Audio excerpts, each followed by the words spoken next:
Your credentials are invalid. We don't seat unverified individuals in first class. That's what Captain Margaret Vaughn said, loud enough for every passenger to hear, clear enough to cut through leather, glass, and silence. Julian Harris didn't move. Not right away. The private Gulfstream G700 cabin was still boarding. He had just stepped inside. No entourage, no briefcase, just a phone in one hand and his scarf draped neatly over his other arm. Margaret didn't blink as she stared him down. Behind her, Frederick Wells, a well-known white venture capitalist already seated in 2A, stood, snatched the boarding slip from Julian's hand, and ripped it in half without a hint of hesitation. "He's not listed," Frederick declared. "This isn't his seat. He's trying to sneak in." No one around them said a word. Not yet. But every pair of eyes on that aircraft followed Julian now, some with curiosity, others with disdain, and not one of them knew that within 10 minutes, this man, this calm, composed black man dressed in nothing more than a linen shirt and trousers, would own every soul in that cabin, because he owned the jet. He owned the company, and before this jet ever left the ground, he would fire its captain, dismiss its crew, and launch a movement that would echo across the skies. Before we dive into what happened next, I want to know, where are you watching from today? Share your city or country in the comments below. And while you're here, don't forget to subscribe, hit that like button, and share this story if it moves you. We're about to witness something extraordinary. How one man's calm refusal to be humiliated became the spark that forced an entire industry to look in the mirror. It was 8:45 a.m. on a Saturday morning. The light filtering through the Gulfstream's windows landed softly on cream leather seats and polished ebony trim. Julian Harris, age 48, billionaire founder and CEO of Pinnacle Ventures, had boarded the flight not as himself, but as a silent observer. He had done this before. Undercover assessments. No one on board had been told he would be flying today. Not the passengers, not the crew, not even the captain. That was the point. This wasn't a pleasure trip. It was an integrity test. A measure of how Pinnacle Air Lux, the very company he owned, treated those who didn't walk in looking like they belonged. Captain Margaret Vaughn had a history. Before Pinnacle Ventures acquired her boutique charter firm in 2023, she had been its prideful founder. The merger had kept her job but wounded her ego. She never truly accepted that she now reported to a black man, especially one younger, wealthier, and more respected than she had ever been. So when Julian boarded unannounced, without fanfare or formal uniform, she saw what she wanted to see, someone beneath her. Someone she could remove without consequence. Julian had barely crossed the entryway when Margaret stopped him. Her tone was measured, but the venom beneath it couldn't be missed. "You're not listed," she said, eyeing the boarding slip. Julian extended it. "Please confirm." She didn't take it. Frederick Wells took it instead. "We don't let people walk in and pick seats," he said, waving the paper before tossing it onto the aisle floor like trash. "This is first class, real first class." Julian knelt to pick it up, slow and careful, his expression unreadable, but his silence spoke louder than any outburst ever could. It was the silence of a man who had seen this before, lived through this before, and prepared his whole life for what would come next. Miles Turner, a 28-year-old data analyst seated in 3A, pulled out his phone. His thumb hovered over the record button. Behind him, Grace Patel, a seasoned human rights lawyer, reached forward and gently placed her hand over his wrist. "Not yet," she whispered. "Let him speak first. Let the truth speak first." Miles hesitated. Julian gave him a brief nod, acknowledging the impulse, but asking for restraint. A few rows over, Caleb Grant, a young reporter who had written extensively about racial discrimination in luxury industries. Took out a pen. His hand shook. Just slightly. He didn't need video. He would write it. All of it. Captain Vaughn turned toward the flight attendant.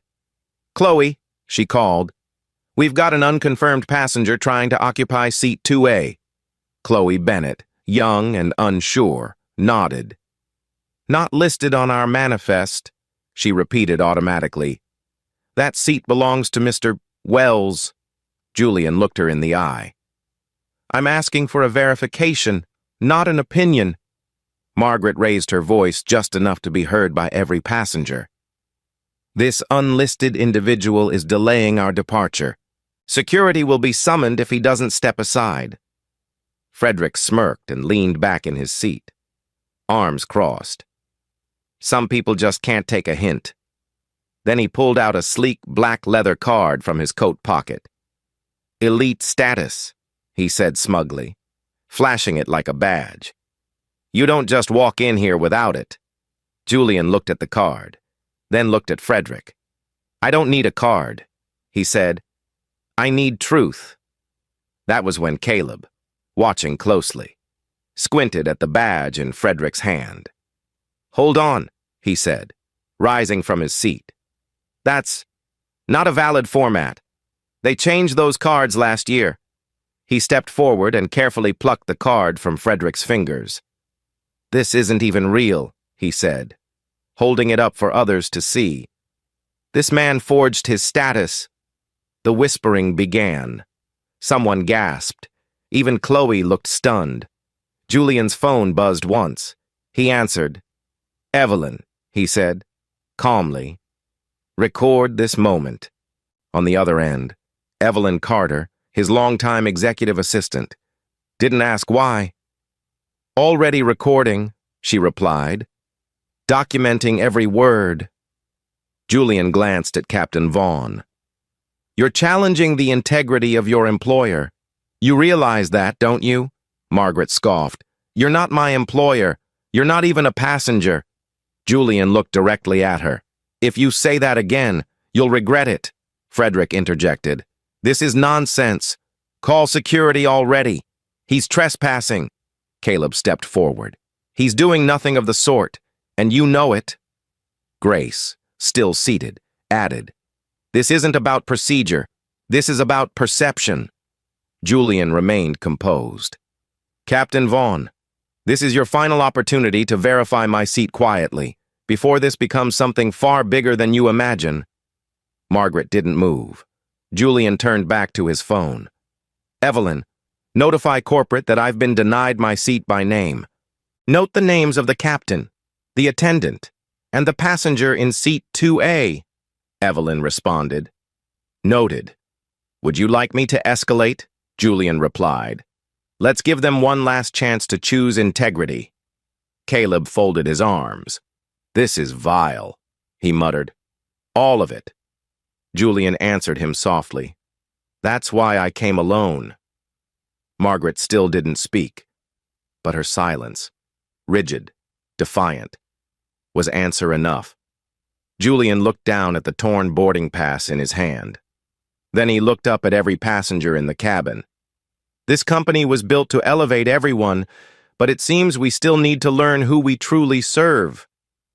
And the cabin, once polished and still, began to shift, not with movement, but with tension, with awakening. Margaret's scorn kindled a cabin awakening. Captain Margaret Vaughn took a deliberate step forward, her boots clicking softly against the hardwood flooring beneath the cream-colored carpet that lined the jet. Her jaw was tight, her voice sharp. "This is no longer a boarding issue. This is an act of deception." She turned toward First Officer Richard Ellis, standing near the cockpit with uncertainty clouding his expression. "Richard," she said, "this passenger's identity is fraudulent. I want him removed from the manifest immediately." Richard hesitated. He didn't look at Julian. He looked at Margaret, then at Chloe, then finally down at his own hands. Julian stood tall, unflinching, his scarf still resting across one arm, eyes fixed not on her face, but just beyond it, like he was already past this moment, already stepping into the reckoning that awaited them all. Margaret's voice rose a half step. "You think you can take over this airline and not face consequences? You gutted everything we built? You're a thief in a pressed shirt." From behind Julian, Frederick Wells added, "A liar. More like, he's clearly not who he says he is." The words rolled off Julian like cold wind off glass. Chloe Bennett, the young flight attendant, stood frozen for a moment, then nodded as if cued. "His name's not on the iPad," she said, holding up the device without turning it toward the passengers. "He's unconfirmed." Her voice was too quick, too rehearsed. Julian noticed. So did Caleb Grant, who narrowed his eyes and took 2 steps forward. "Did you check his ID, Chloe?" he asked. "Or are you just repeating what you were told?" Margaret waved a dismissive hand. "This is our domain, not yours. He belongs in cargo if he wants a ride." A soft gasp spread through the cabin. The woman in 3B turned away in disgust. Grace Patel leaned forward from her seat. "That was uncalled for. Captain." Margaret didn't flinch. "This is first class. We have standards." Julian remained still, but the grief on his face deepened. Not the grief of humiliation, but of knowing that after all these years, after everything he had built, after trying to give people like Margaret and Chloe the benefit of the doubt, he was still just a test to them, a target. Miles Turner's hand shook as he lifted his phone again, starting to film, but Grace was quicker. She reached out and gently pushed it back down. "Not yet. Not like this. Let's speak. Let's stand. But don't reduce this to pixels. This isn't a story. It's a wound." Miles nodded reluctantly and slid the phone back into his jacket, in the silence that followed. Julian raised his phone again and pressed the button. Evelyn's voice came through the speaker, crisp, controlled. "Yes, sir?" Julian didn't raise his voice. "Evelyn, begin recording a statement.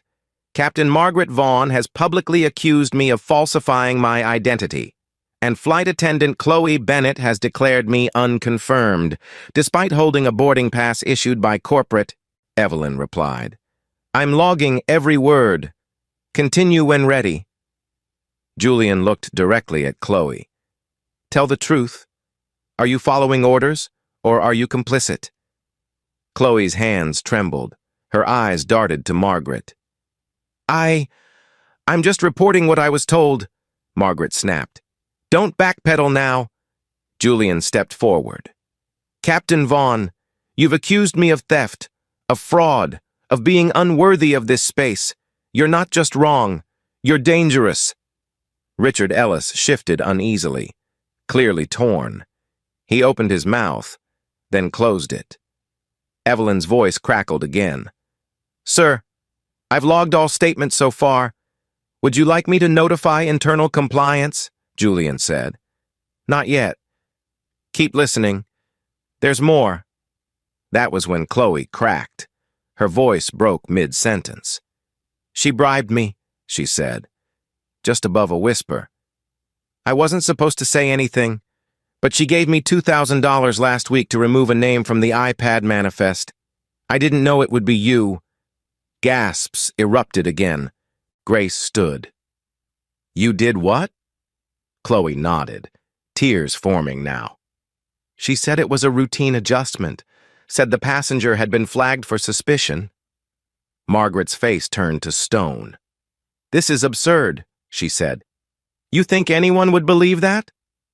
But Chloe was already shaking her head. "I've saved the message. It's on my phone. You told me to do it."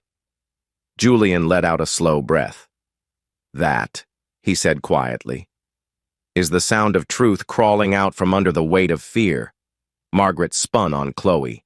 "You think this will save you?" Julian raised a hand. "Stop. The damage is done. Evelyn's voice returned. We've captured everything. This will go directly to senior corporate leadership. Is it time? Sir? Julian paused, then turned to Richard. You're next. Richard looked up. Startled, Julian asked. Did you change my profile in the system? Was my name flagged? Richard hesitated. His face flushed. I don't know what happened. Margaret said it was a mistake. I just followed the edit request. Caleb stepped in. That's not just procedure. That's tampering. Julian didn't break eye contact. Tell the truth. Mr. Ellis, the moment calls for men, not cowards. Richard looked down. Yes, I flagged it. But I didn't know who it was for. Margaret scoffed. Spineless. Julian said nothing. He didn't have to. The silence was loud enough. Grace turned to the rest of the cabin. Is this who you trust to fly this aircraft? A captain who bribes her staff? A first officer who manipulates records? Frederick muttered. You people are unbelievable. You always make everything about race. Caleb turned. Because it is. And you just proved it. Julian lifted his phone again. Evelyn, log passenger Frederick Wells for forging elite credentials and verbal misconduct. Evelyn answered. Logged and submitted. Julian looked out the window for a moment. The tarmac glistened under the morning sun. A jet engine whirred in the distance. But inside this aircraft, something had shifted. Not just in tone, not just in power, but in truth. The passengers weren't looking at Julian the same way anymore. They weren't looking at him as an intruder. They were looking at him as a man who had been targeted, tested, and who had endured it with more composure than most of them could have managed. You've wounded Pinnacle Air Lux's heart, Julian said, turning back to Margaret. But you haven't broken it, because its soul doesn't live in your cockpit. It lives in every passenger who stands up when it matters most. Richard's face turned pale. Chloe wept silently. Caleb stepped back beside Julian. We're not done, he said, but we're getting closer. And from behind them. Miles's phone buzzed again, just once. He didn't reach for it, not yet, because for the first time in that cabin, words were doing the work. Captain Margaret Vaughn didn't retreat. If anything, she doubled down. You want proof you belong here? She sneered. Show us. Show us where your money comes from, who you really are. Don't just wave your voice around like it carries weight. Prove it. Julian didn't respond right away. Instead, he inhaled deeply, letting the air settle. But the room around him didn't wait. First Officer Richard Ellis, clearly shaken by the earlier confession, suddenly found his courage again, not in truth, but in pressure. We've asked nicely, Richard said, stepping toward Julian. Now we need to restore order. Step off the jet. His voice cracked halfway through, betraying his uncertainty. From behind him, Frederick Wells rose to his feet, waving his forged card again like it meant something. This is madness, Frederick said. Throw him off. He's a criminal. He's trespassing. We all saw it. Julian's gaze didn't move, but his fingers tightened slightly on his phone. At that moment, Chloe Bennett, the young attendant who had earlier confessed to tampering, looked away, guilt flooding her face. Then came the moment that shifted everything. Samuel Holt. The security officer stationed near the cockpit moved forward. Mr. Harris, he said, deliberately using no title. You've been asked to leave the cabin. I need you to comply. His tone wasn't loud, but it was firm and final. Refusal will result in escalation. He reached forward, gripping Julian's right shoulder. It wasn't gentle.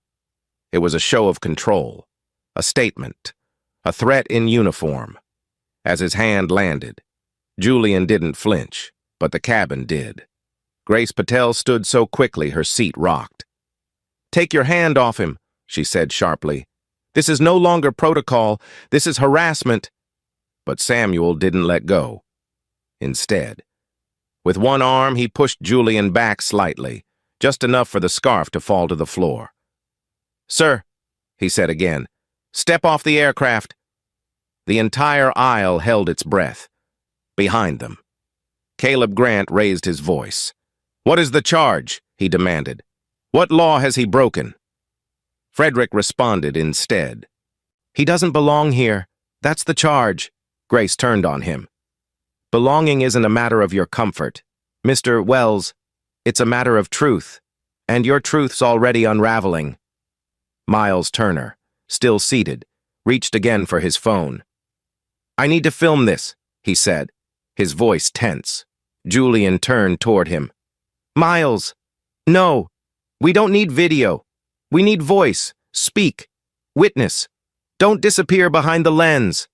Grace stepped closer. "Speak it. Miles, don't hide it."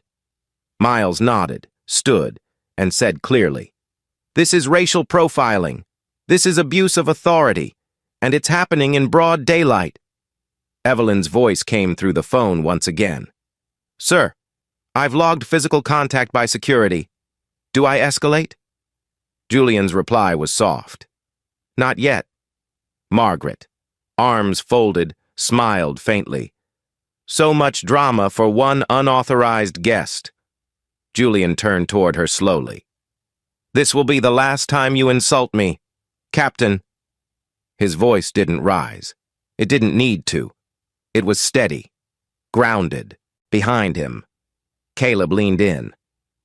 "You're not alone, sir." Julian tapped the screen of his phone again. "Evelyn, begin corporate identification protocol." Evelyn replied without hesitation. "Yes, sir. Identity confirmation initiated. Internal review code 37 Alpha." Margaret's smile faded. Chloe looked up in confusion. Even Richard took a half-step back. "What are you doing?" he asked. Julian didn't answer. Instead, he turned to Samuel, still holding his arm. "Remove your hand, or you'll lose your position before this jet ever leaves the ground." Samuel hesitated. But Julian didn't blink. Slowly, reluctantly, the officer let go. Then Julian spoke again. "Margaret, Frederick, Richard, Chloe, you've all violated the most basic tenets of decency. You've allowed bias to replace procedure, pride to replace truth." Margaret laughed bitterly. "You talk like you're someone." Julian nodded. "I am. But even if I weren't, I'd still deserve dignity." Frederick rolled his eyes. "You're nobody. You're a poser with a story," Caleb shouted back. "You're the fraud, Mr. Wells. You're the one with the forged status badge. We all saw it." Julian raised his phone once more. "Evelyn, note that security contact has ceased, but verbal hostility continues," Evelyn responded. "Logged and archived." That's when Richard Ellis broke. His voice cracked as he spoke. "It wasn't supposed to go this far," he muttered. "She said it was a test. Just a test." Margaret turned toward him, eyes narrow. "Don't you dare!" But he ignored her. "I altered the manifest." Richard said aloud, "It was me. I removed his name from the list. I didn't know who it was for at first. But when I found out, I said nothing." The cabin went dead quiet. Frederick stepped back.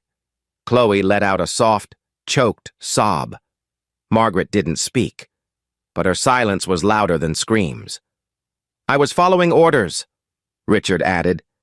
"But that's not an excuse." "I failed." Julian looked at him and said quietly, "Thank you for telling the truth. Even if it came too late." Evelyn's voice returned, gentler now. "Sir, corporate protocol confirms internal record tampering by First Officer Richard Ellis. We're prepared to authorize administrative override if you wish." Julian's reply was immediate. Not yet. There's one thing left.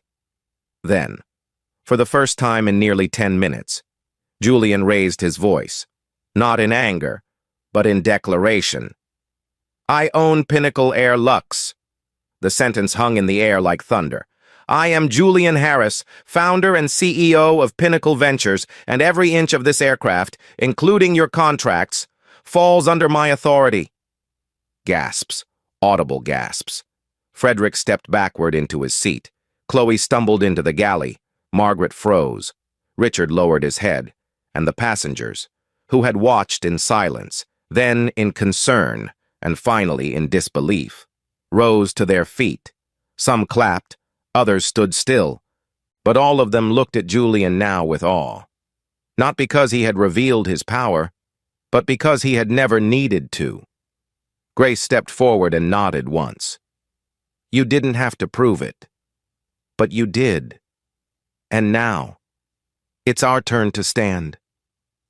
Julian looked at her, at Caleb, at Miles, at every face in that cabin. And then he whispered, more to himself than anyone else. Let's finish this right. Margaret Vaughn wasn't finished. Her voice, though quieter now, still carried the same venom as before. That's a bold claim, Mr. Harris, but it doesn't excuse your disruption. You've compromised the order of this flight, and I won't allow it to continue. Samuel, escort him off the jet immediately. Her words cut the air like steel, and Samuel Holt, once hesitant, now stepped forward again, encouraged by the captain's tone. His expression was colder this time. Sir, I'm asking you to come with me. Now. He reached toward Julian's shoulder again, but passengers began to stir. A woman in the back row stood, her voice trembling. You're going to remove the owner of this airline from his own aircraft? Caleb stepped between Samuel and Julian.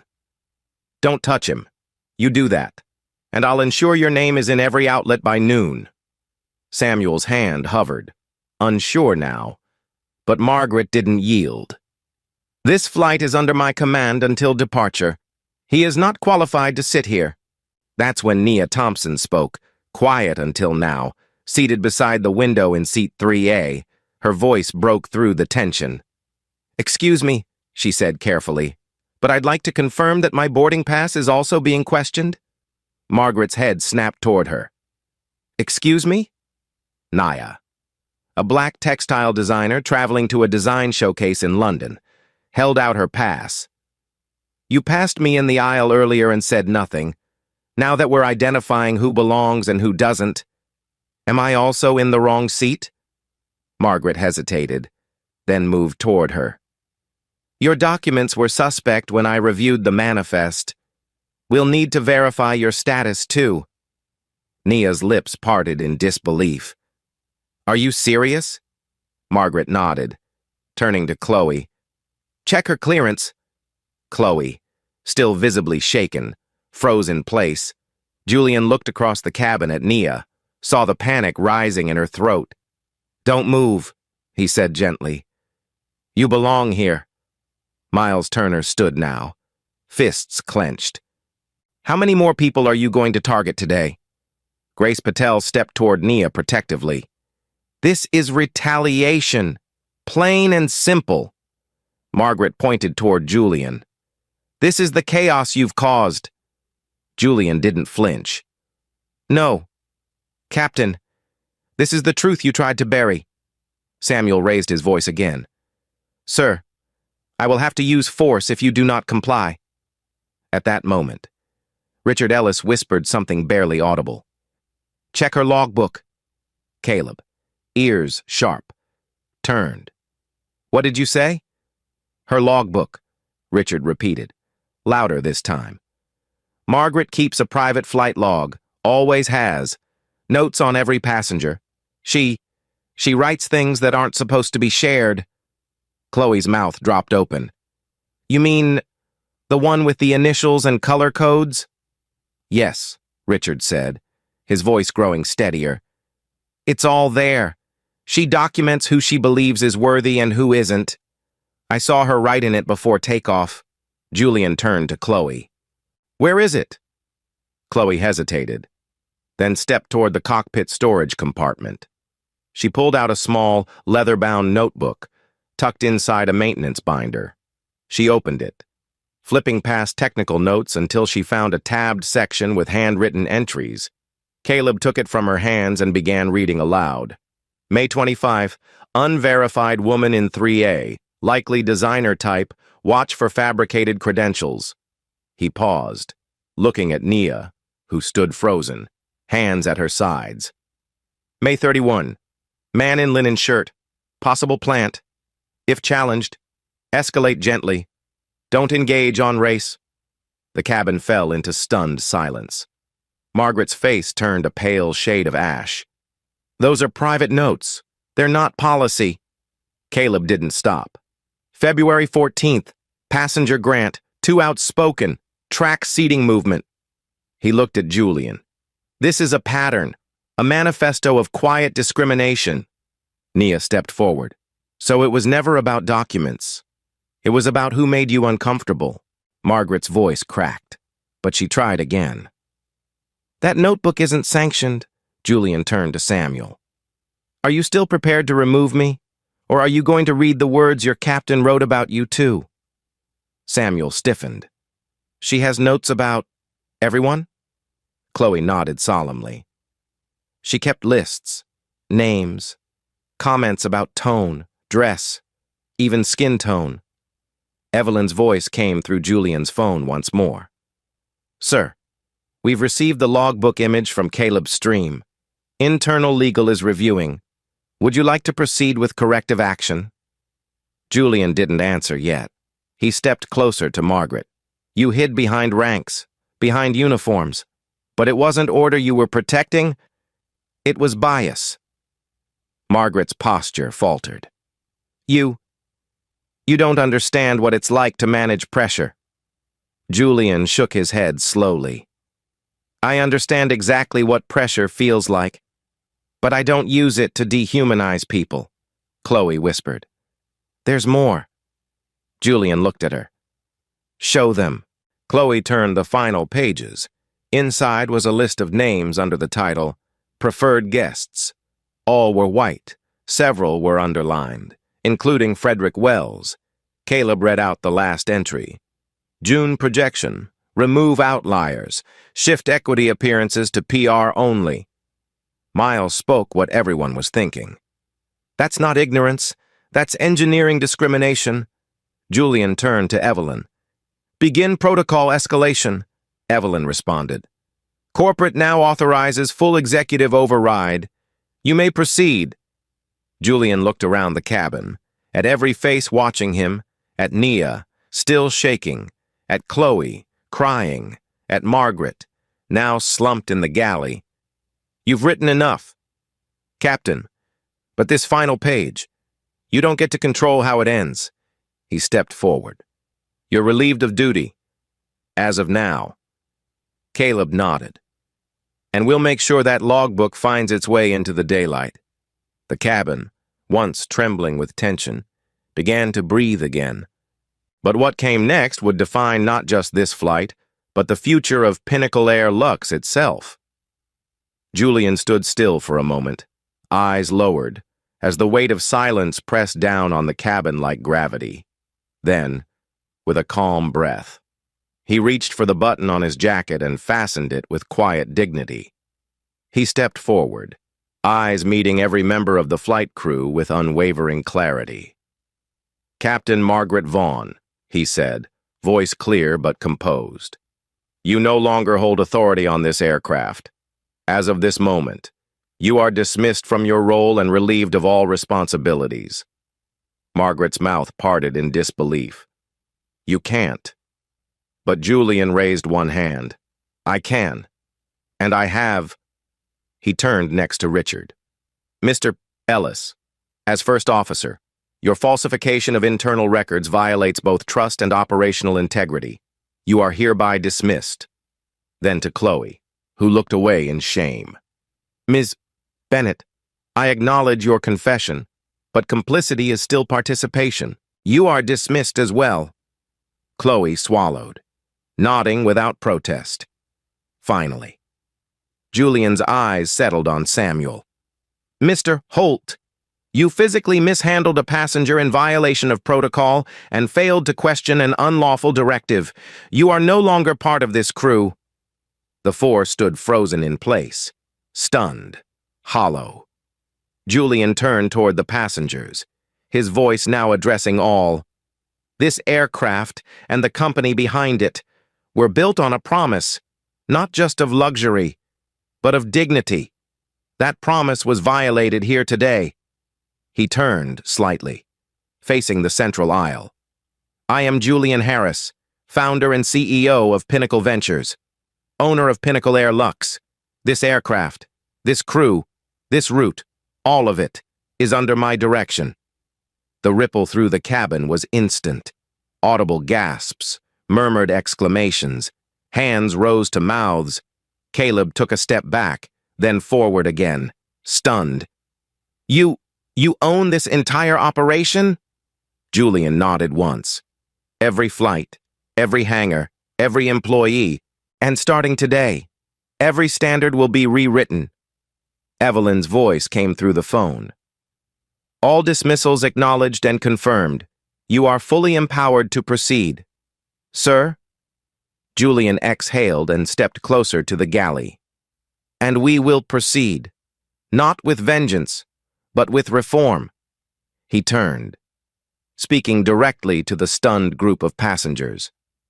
Effective immediately. I'm establishing the Pinnacle Sky Trust, a $15 million initiative that will fund equity in aviation through scholarships, pilot development, and crew diversity training across the private charter industry. Applause broke out, first from Miles, then Nia, then Caleb, then others. Grace wiped her eyes. That's real change, she said, under her breath. That's leadership. Frederick Wells, still seated near the front, rose with a smirk. You think this makes you noble? You just embarrassed your own staff in front of strangers. That's not leadership. It's theater. Julian didn't even look at him. Mr. Wells, he said evenly, you forged your credentials, verbally harassed multiple passengers, and encouraged the removal of the airline's CEO from his own cabin. As of this moment, you are permanently banned from all Pinnacle Air Lux flights. Frederick turned red. You don't have the authority. Evelyn's voice cut in. It's already logged. His access has been revoked system-wide. Frederick took a step toward the aisle, but the passengers flanking him didn't budge. They didn't make way. They stared, and they remembered. Julian walked past him without another glance. That was when Chloe spoke again, voice trembling. There's something else, she said. Something I never told anyone. Julian turned slowly. Speak. Chloe hesitated, then pulled out her personal tablet from the rear galley drawer. Before today, I was asked to delete several internal complaints about bias, not just from this flight, from others, but I couldn't do it. I archived them instead, stored them in a folder labeled Routine Logs. It's all there. Dates, names, statements. Julian approached her. Are you saying there's a hidden file of complaints from previous flights? She nodded. Dozens, maybe more. Most never reached compliance. Caleb stepped forward. That's a cover-up, a deliberate one. Chloe extended the tablet to Julian. I knew it was wrong, but I didn't think anyone would believe me. Evelyn's voice returned. Quiet this time. We're receiving a copy now. Confirmed. These entries were never submitted. The system shows no matching files in the database. Julian held the tablet like it was made of glass. And why keep them? Chloe answered, barely above a whisper. Because part of me hoped that someday someone would come looking. Julian stared at her for a long second. Today is that day. He turned to the passengers. This archive is no longer hidden, And this pattern is no longer tolerated. The energy in the cabin shifted again. From disbelief to relief, Miles spoke, his voice full of awe. We watched this whole thing start with a torn boarding pass, and now you're rebuilding the system. Julian looked out across the cabin, taking in the faces, the stunned, the inspired, the quietly furious, and the openly tearful. This isn't just about a seat, he said. It's about who we choose to protect, and who we leave unspoken. That changes now. Grace stepped forward. You've rewritten the ending, Mr. Harris, but more importantly, you gave it back to the people who lived it. Nia, tears in her eyes, nodded. Thank you for seeing me. Evelyn returned one last time.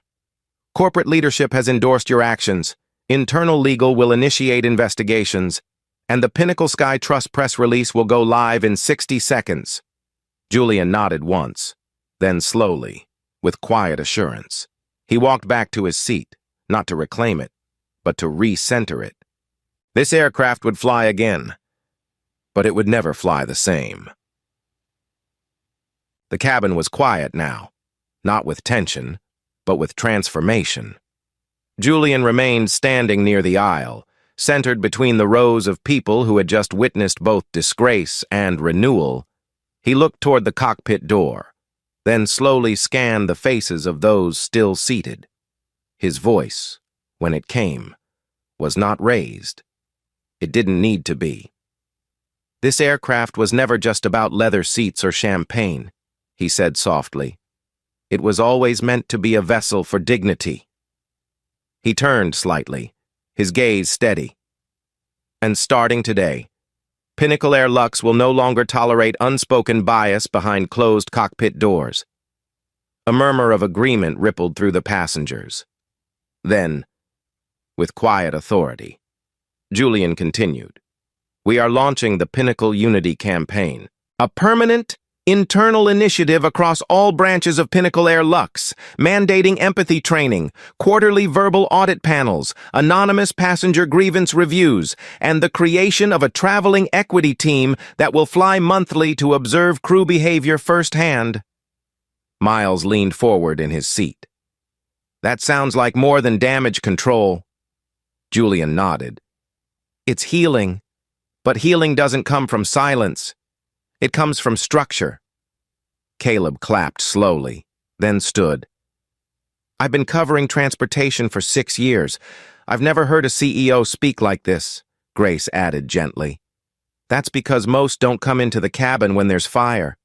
They stay in the tower and pretend it's smoke. Julian turned back to the phone in his hand. Evelyn, confirm initial resources for Pinnacle Unity? Her voice was immediate. Confirmed. 6-month launch budget. $4 million, not including the Pinnacle Sky Trust. Announcement ready for press distribution. Nia looked up from her seat, her voice still tender but stronger now. Are you doing all this because of what happened today? Julian looked at her and replied, No. I'm doing this because what happened today was already happening. I just stepped into it. For a moment, that statement hung like a quiet bell. Then, near the cockpit, the dismissed crew, Margaret, Richard, Chloe, and Samuel, stood together in an uneasy cluster. Their faces no longer wore defiance. They looked stranded. Richard broke the silence. Mr. Harris. Julian turned to him. Richard swallowed. There's more. Caleb's brows narrowed. More. Richard nodded. Last month, I was part of an internal thread among crew members who were uncomfortable with the equity changes your team had begun discussing. The new scholarship fund, the promotion of underrepresented staff. There was pushback. Julian tilted his head, expression unreadable. Go on. Richard hesitated, then confessed. There was a plan, an idea, to leak documents, to circulate rumors that you were inflating your philanthropic numbers, to undermine the Pinnacle Sky Trust before it could gain traction. I didn't start it, but I didn't stop it. A sharp hush fell over the room. Even passengers who hadn't spoken until now turned to listen. Grace asked gently. Why? Richard didn't lift his eyes. Because I was afraid that change would mean I no longer mattered. Silence again. Then Julian said slowly, You didn't fear irrelevance. You feared equality, and you mistook discomfort for erasure. Richard nodded faintly. I know, Chloe added, her voice tight. I saw the messages. I ignored them. That's on me. Samuel shifted uncomfortably but said nothing. Evelyn's voice returned, now colder. We've just received confirmation of the thread.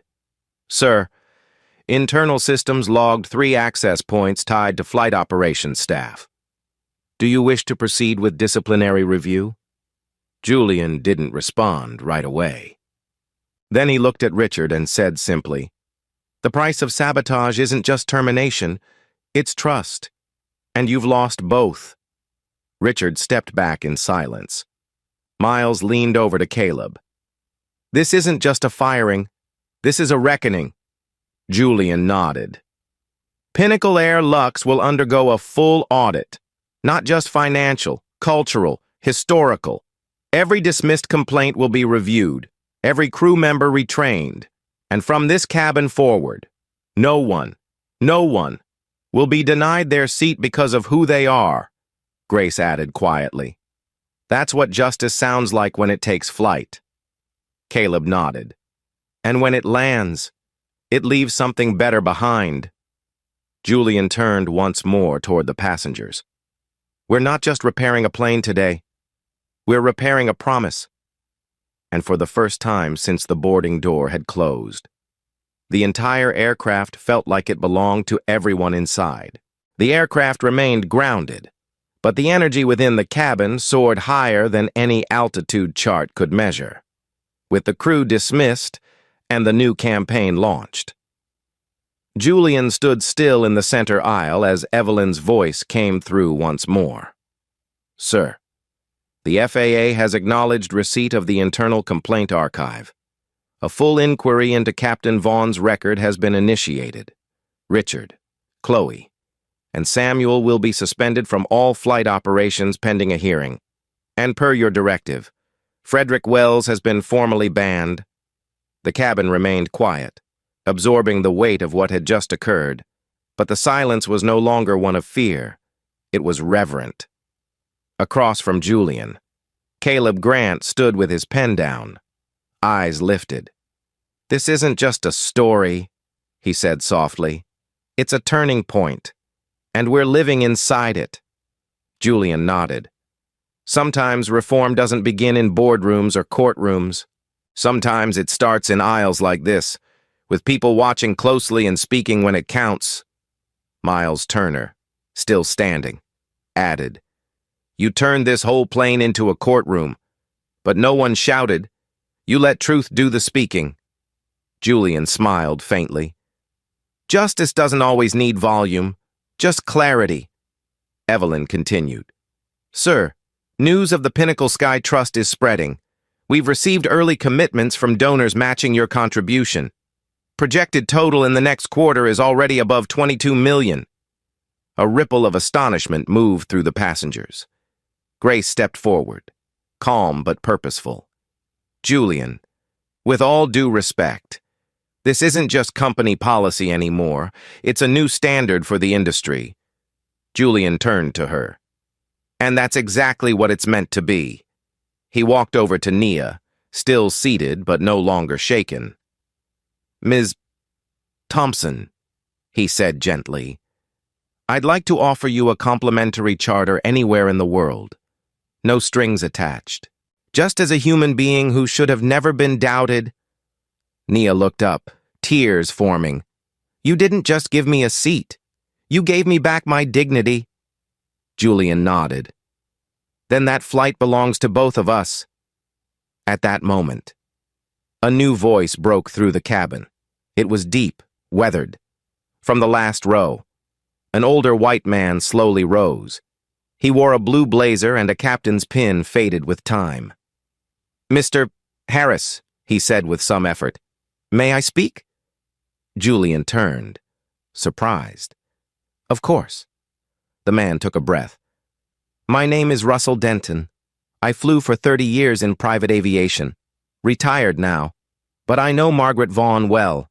I trained her, recommended her, even shielded her when complaints first surfaced 15 years ago." The room stiffened. He continued, voice trembling. "I protected her out of loyalty, out of pride, but I was wrong. I enabled that bias by staying silent. And I want to say, I'm sorry. Not just to you, but to every passenger who flew beneath standards I failed to challenge." Julian walked slowly to him, extending his hand. "Captain Denton, truth, especially late truth, is still truth, and courage doesn't expire with age." The man shook his hand. "This is the aviation I hoped would exist someday. I'm glad I lived to see it." Julian returned to the aisle, then looked around one last time. What happened here today doesn't get buried. It becomes our foundation. The crew didn't fail because they were undertrained. They failed because the culture allowed them to. That ends now. Evelyn's voice came through for the final time. "All updates logged. FAA reviews active. News outlets requesting interviews. But more importantly, sir, the cabin is quiet, and the passengers believe again." Julian nodded. "Then my job here is done." A quiet moment passed, and then the door at the front of the aircraft finally opened. Sunlight spilled into the cabin, a quiet symbol that the flight, though delayed, was finally ready to begin. But no one moved, because something larger had already taken off. A new standard, a new chapter. 1 year later. Pinnacle Air Lux would report a 98% satisfaction rating across all flights, not just for service, but for fairness. The Pinnacle Sky Trust would fund scholarships for 127 new aviators, most of them women and people of color. And the Pinnacle Unity campaign would be studied by other private charter companies across the world. But those were just numbers. The real legacy lived in the memory of one Saturday morning, at a private terminal in Chicago, when a quiet man stood in a cabin full of doubt and changed the altitude of what dignity could mean. And to everyone who sat silently that day and then chose to stand, Julian left them with one final truth. Justice doesn't fly itself. We are the ones who must carry it forward. If this story touches you, please share. Don't let silence continue to fly along the journey. Let justice always have its own seat on every journey.